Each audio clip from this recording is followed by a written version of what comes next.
টিনের ঘরে কিন্তু প্রচণ্ড ঠান্ডা, দেখেন চারিদিকে ফাঁকা। আর আমি শুয়েছি মূলত একটা কম্বল নিয়ে।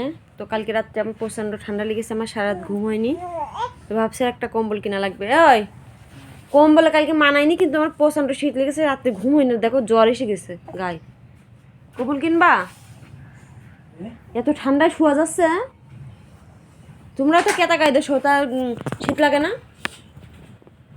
আমি এই সোয়েটার গায়ে দিছি, তারপরে চাদর গায়ে দিছি, তারপরে মনে করো কম্বল নিছি।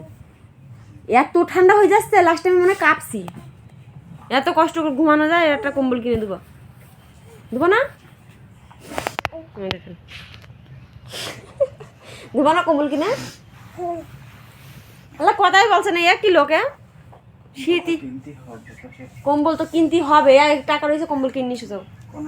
ওই যে ধান বেচেছো কয় টাকা? 1500 টাকা রয়েছে। ধান করা লাগবে না, শীতই মজ যাচ্ছে, মানুষ ধান করছে।